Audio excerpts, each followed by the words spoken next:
Hello Internet, and welcome to another hashtag video. This time, Readem Steven tagged me to do a 4 comics kind of video. But I'm going to twist it kind of the way it was on Twitter for a while, because some people are doing, what got them into comics, and then some stuff that's resonated with them more is what some other people are doing. I'm going to do more what's kept me reading and stuff that I kind of return to when I think of stuff I've read than what got me in, because just to go through it real quick, here's among some of the first 4 comics I ever bought. And like, for instance, there's this spectacular Spider-Man issue written by DeMatteis, I think. Interesting note, to this day, Web of Life 404, I've never been able to read completely because the lettering is so terrible. There's this part where Mary Jane's supposedly, I guess, writing in her diary, but it's in cursive, but the way the ink blotches and the way the lettering's just done, it's effectively illegible. It was hard enough when I was, like, literally learning to read. This is one of the comics that helped me learn to read, but even now, as someone with a degree in English, I can't make this shit out. There was creators like Dan Slott, who almost made my list, who influenced me with one of my earliest Ninja Turtle comics. I was going to put him on this list, and I was thinking about it, as like, as much as I love Dan Slott and a lot of what he's done, the majority, not just the majority, but when I think of him, like, I remember him doing Amazing Spider-Man, obviously, which he's done forever and so well and so long. But it's basically that and the Initiative, Avengers the Initiative, when that was a deal. And then this is all I can think of. And it just didn't feel right to put him on the list because he just doesn't have a breadth of work that's gotten me. Because he's definitely done other stuff and it just doesn't grab me too well. Although every writer that's going to be on the list does, but has enough body to overcome it. There was X-Men Claremont. Claremont was really close on here because I've been thinking a lot about Claremont lately, and a lot of his stuff has been taking me back more to like the 80s, 90s, mostly 80s, early 90s, I guess, run of his comics, and that's interesting, but ultimately, again, it's just like, I like Claremont X-Men, I've read some of the other stuff, and it's hit or miss, and I don't want to be too associated with that. And then there's this. This is the first comic book I ever owned, ironically, because I really didn't read Batman until people on YouTube dragged me into it, really. But this I've brought this up a number of times, but this is particularly funny to me because this is literally what I really learned to read on. It's beat up to all hell. And the story is about the Scarecrow taking away people's ability to read. Something about that still tickles me. So there you go. But I'm going to get into my real 4 comics, just to kind of show you why I don't know, those are 4 comics that I've had forever, but they don't mean anything to me. They're just material possessions I had when I was really young, and I've held on to them. So to present, just to lead off, all the 4 creators I picked were writers, not artists, just because that's where my head goes. There were some artists there's really only one artist I was thinking of doing, and ultimately, So anyways, who I'm going to be starting off with is Joe Kelly, and these are actually in an order. So the first writer is Joe Kelly. You'll notice a theme across most of the creators, and most notably in my mind is because of this work. His run on Deadpool is something that I would put above pretty much everything else, and have consistently, with one exception. And if you want to get a key into what makes Joe Kelly's Deadpool different than that, and if you don't like Deadpool, I say find a way to check this out. Deadpool issue 14. If you don't like Deadpool and you maybe just want to dip your toe in, this is maybe the best issue. It may not make a lot of sense, but I think you'll get a sense of what's going on by the time the issue's done might warrant a reread, because you are digging in randomly. But this issue, no Deadpool, really, except for a couple frames. It's around Deadpool, and that's what makes it so eerie. This might be the single most frightening, most got into my mind psychological terror issue of comics forever, and it kind of still sits with me because it revolves around a character I still really like to this day. Moving on, he's also obviously really known for his Superman run, this issue in particular, Truth, Justice, the American Way. I mean, I don't think you can do a better Superman one-shot. I've read some critiques of this issue.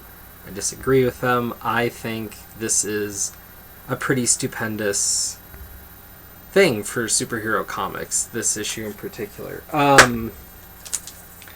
He's also done some notable Superman stuff. He did Superboy for a while. He did Supergirl for a while. He's done some specials. He was part of a Spider-Man run that I really loved, and this is what kind of ended that run. What was great about it was for about 2 years, Spider-Man ran 3 times a month, kind of the way DC is trying to do weekly books. Obviously, there was 1 week off, sometimes not, and then sometimes there was 2 weeks off when they finished something like this, a big event, which took 2 months to round out, roughly. And it was a brain trust of writers. Joe Kelly was one of them, so was Mark Waid, so was Dan Slott, and others. And they would rotate in other writers for different arcs, and then just they do, by and large, is they'd have an artist for one writer's chunk at a time. And it was just the perfect blend of stuff. And if they had treated this like a like, it was The Amazing Spider-Man, but it was also kind of a Spider-Man weekly chunk of time, and I just ate it up. I loved it. This is one of the eras of Spider-Man I love the most. So he was an instrumental part of that, and I think that really stands out. And then also, he was a big part of the greatest Justice League run of all time, obviously not measuring to Mark Waid's level of notoriety in there, but he brought in some minorities. Some of that Truth, Justice, the American Way bled over with certain characters, and he really addressed this idea of justice and really kind of turned the Justice League on its head. He was willing to bring in mythological elements in a way that made sense and didn't rely on the old standby stable of DC characters, but really did some interesting stuff with the Justice League that I think is worth checking out if you haven't. So Joe Kelly is definitely one of those writers that when he's on something, I'm definitely willing to give it a look, because he's usually willing to bring some aspect that makes the creator so much grander and brings some situations and ideas that are always creative and explore a certain side of something that makes it more than just a comic book, but really a work of fiction. And that's something that I really enjoy. Second up is a creator that maybe doesn't have the body of work that most of the others on the list does, but what he has done stuck out with me, and he has done a lot of work, just a lot of it tended to be a few issues here, a few issues there. And that was Jim Owsley or Christopher Priest, who went on to become a priest, which is actually interesting because he does play with religion at times with certain characters, and that's a theme that usually kind of turns me away, but the way he does it engages me on some level that I can appreciate it. The comic he's probably best known for is Spider-Man vs. Wolverine, which was a standout issue. Technically, Spider-Man somewhat kills someone in here. This was supposed to be a throwaway one-shot. It ended up being kind of a big deal and is kind of considered a big issue for both characters, and was one of those early Marvel team-ups when that was still kind of a special deal when it was done on this level. So, and honestly, this is just a really good story. If you can find it for relatively inexpensive, I'd recommend it. I don't know what this goes for anymore, though. But what brought me to to finding him initially is obviously he did a run of Deadpool. He's the one who followed Joe Kelly and didn't really know what to do with the character. He made it way more zany. He made it more bizarre. He wasn't sure what to do, and he wrote an interesting piece on this. He tried to make it like the superhero / mercenary equivalent of Seinfeld, which was really big at the time, obviously. And you got some bizarre stuff. He did this interesting thing where Deadpool got Thor's hammer because potentially maybe Loki was his father. It didn't turn out that way. But there was some interesting ties there. He had some of the funniest gags in Deadpool history, I'll grant him that. Especially that Thor issue, man. But by and large, he tried to throw like Deadpool into space, didn't know what to do with him, and this is not his best work, but there's definitely some funny stuff in here. It shows that he can tell a joke in comics, which actually, ironically, not too many writers seem to be able to do, or artists. He was able to convey that with the artists. But it did lead me to what I consider to be his best work was his run on Black Panther, which started with the Marvel Knights and kind of eventually just became Marvel, especially as Marvel became a little more teen reader friendly, at least. This Black Panther run was amazing. It touched on white privilege, it touched on racism, it touched on economics, it touched on foreign relations, it touched on how whereas American pride can be a good thing, sometimes you need to understand there's a reason it's American and not global. It really played with a lot of interesting ideas, and it is one of the most politically charged things I've read in comics outside of mostly Wildstorm. And man,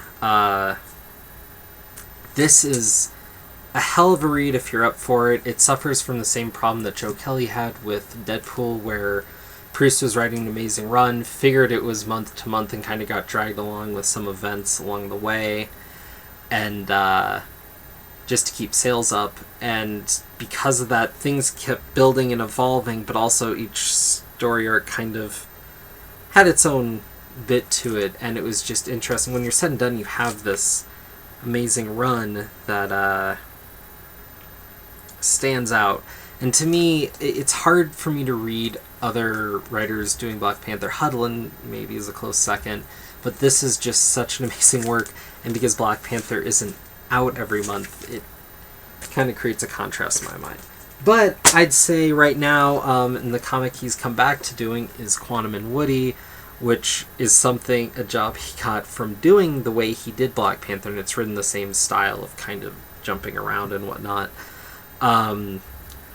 I want to read more of his current Quantum and Woody, but when I went through and read this all in back issues, I knew I couldn't pick this up month to month if it was going on at the time, but reading it together, it's great.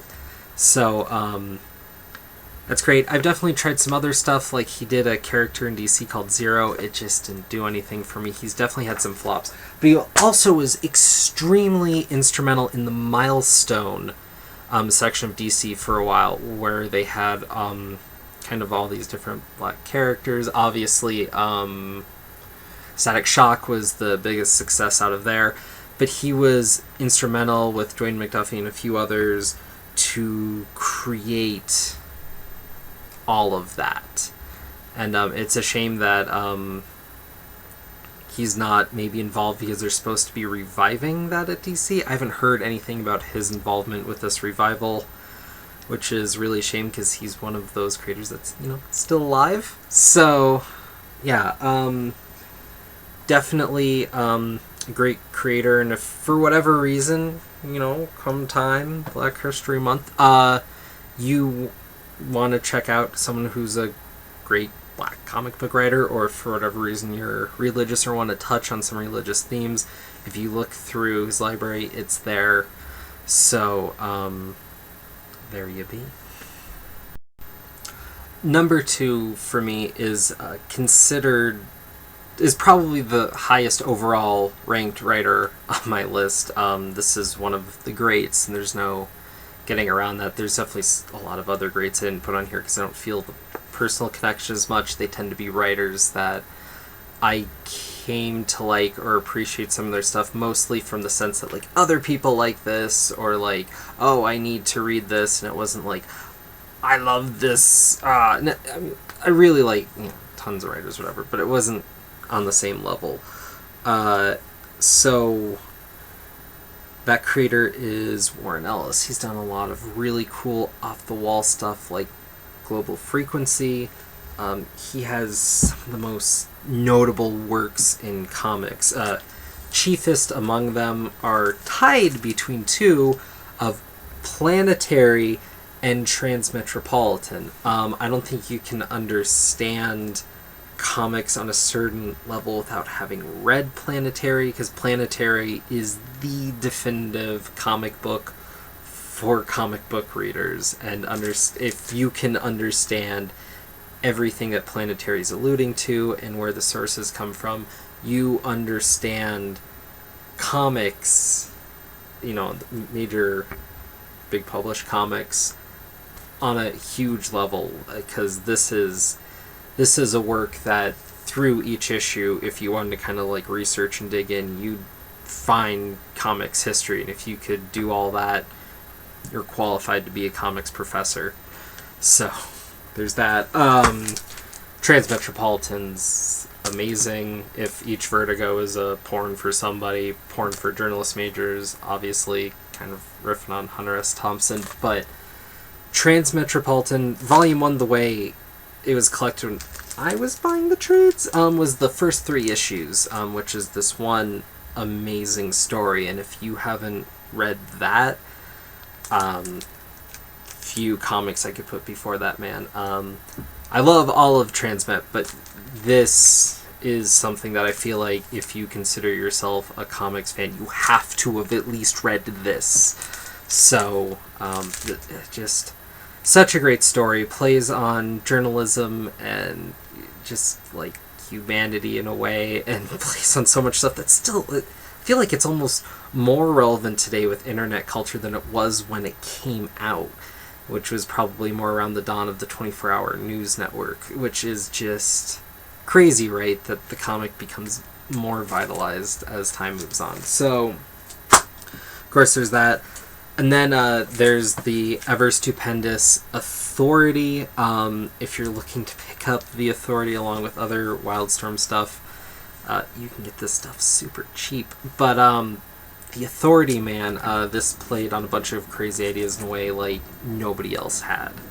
And of course, if you haven't and you need something fun, pick up Next Wave, man. This is some great comics. Warren Ellis, more than anything to me, feels like the writer's writer of comics. Like, he churns out so much stuff, and so much is so crazy. Some of it's off the wall, some of it's not so great, whatever. But when you're putting out that kind of volume, it's bound to happen. But considering he's churned out 2 of the core gems of the comic world, he's earned his place. If some of the stuff he does flops, it's because he's trying new things. So he's already accomplished beyond what most any other comic writers could hope to do. So before I get to number 1, I wanted to say some people who are kind of like honorable mentions, people on my mind when I was making this list that for whatever reason I just picked some others above them. Brian Wood was huge on there, but I don't know. Some of his stuff I like, but I don't love, and he has a lot of stuff I really like, but just not as much that's really hit me. But DMZ really shoots him up there. Brian K. Vaughan, I mean, come on, but that just, I don't know. Joe Casey was one that was really close to putting on here. Joe Kelly beats him by a smidge, and their careers are kind of tied in my mind. Joe Casey has done a lot of stuff that at times I've confused for Joe Kelly's work, and but both of them have done some stupendous stuff and kind of go out on a limb where a few others have, kind of like I talked about. Also, Mark Waid was someone who was going to put on there. Mark Waid's done a lot of stuff. He's been there for years. I really like his Captain America run from way back when. But really, when I thought about it, the reason I really wanted to put him on there was his Daredevil run, which was great, but that's just his Daredevil run and not some of the other stuff. There's so much other stuff he's done that just really doesn't hit with me that I didn't feel right putting it on the list above some others. I'm getting choked up not putting these people on my list because I do love so much of their stuff. Garth Ennis.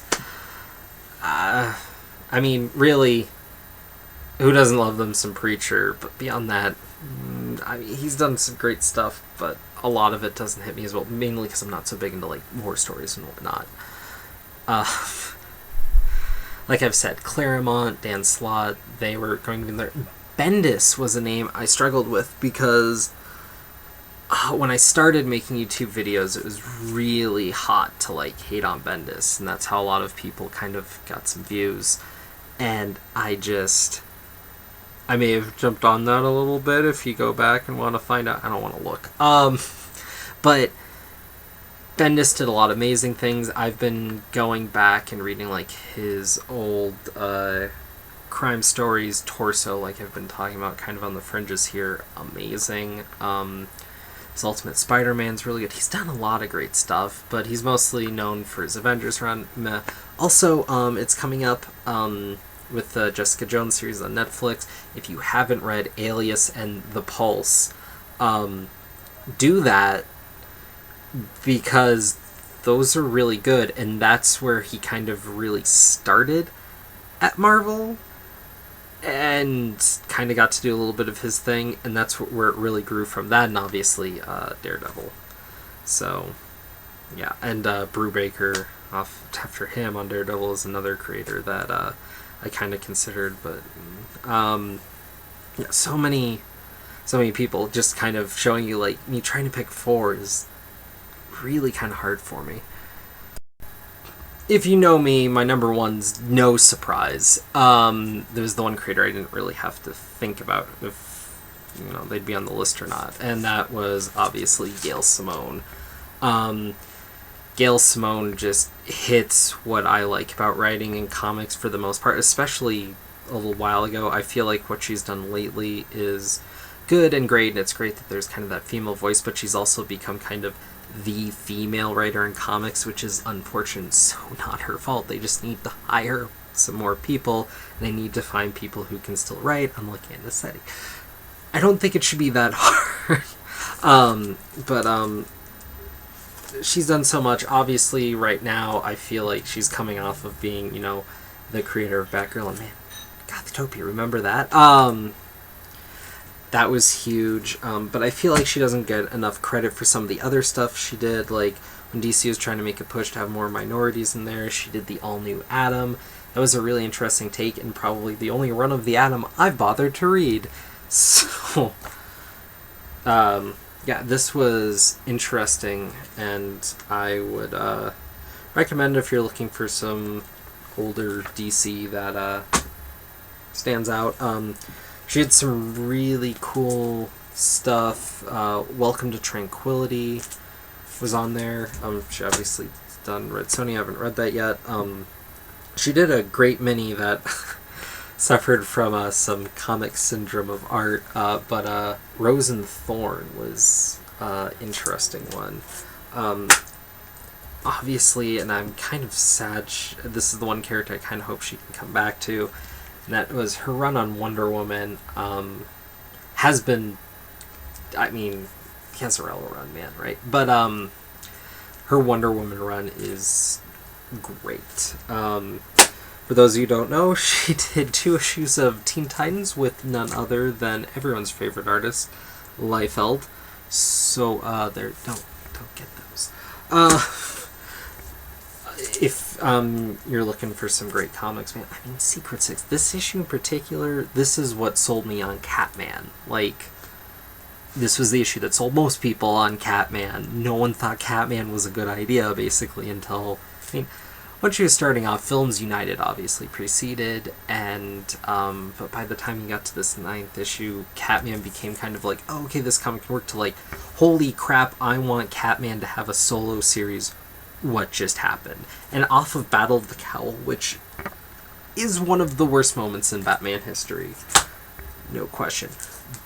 And she's also the creator who got me into DC Comics. This was the first non-event DC comic I ever bought. This is the 2nd issue of her Birds of Prey run. It took me a year to track down the first issue. So, there you be. But by far, by and away, what got me into Simone, what got me into so much stuff, was none other than her run on Deadpool. This is something I'd put above anything else. I really would question those who don't like the run. So Travis, I have a list of questions for you. So, wow. Yeah, there you go. The main thing I like about Simone's writing is she is able to tap into characterization in a way I haven't seen done anywhere else, and she's able to do it pretty much across the board. She's able to add so much flavor and personality to a character and just get it. Like, I know Wonder Woman's changed and every writer has a bit of a take, but for years DC was floundering from one Wonder Woman creator to the next, bringing in novelists, trying to do anything to get someone to make something with Wonder Woman stick. And until they had a big thing with Straczynski, Simone was on it, and she was the first writer in years, basically since Rucka, to get Wonder Woman and do something with it. She just tapped into it. With Batgirl, even though it went from Oracle, she took what she understood about the character, transferred it over, and she understood why it was so important, why they had to handle with kid gloves when they went from Oracle to Batgirl. She gets it. She gets what makes these characters important to people. She gets what makes these characters important to each other in the story, and she gets how to bring in characters that people wouldn't like and make them into something that wouldn't be anything else. I can't imagine anyone else writing Ragdoll.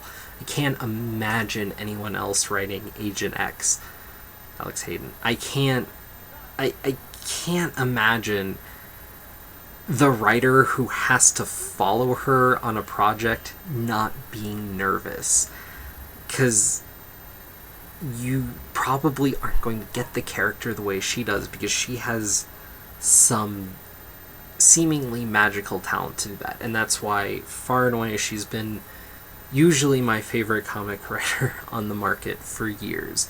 And actually, for a while, I ranked her so high, I didn't even consider listening to people. Morrison, whatever. Gail Simone. And I've come around to love a lot of these other creators on a higher level, but there's something about her writing that's I've been following for years, and I've basically really started getting to buying regular issues around the time she was coming up, so I've just been following her since I found her writing. So, yeah, without a doubt, number one.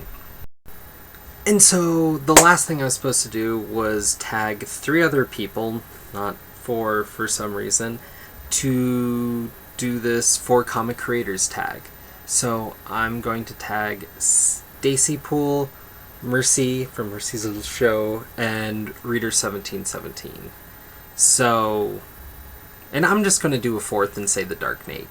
So, you guys rock on, make some killer videos, and I'm going to catch y'all soon with another comic review. But more importantly, I will catch you all Friday, 7:30-ish my time, 9:30-ish Eastern Standard. Readem Steven and I are going to be discussing Superman for Tomorrow, which I'm going to reread real quick. But if you would like to join us in that conversation, drop me a line and you'll like get in and stuff, most probably, unless for some reason it fills out, which I can't imagine. So, peace.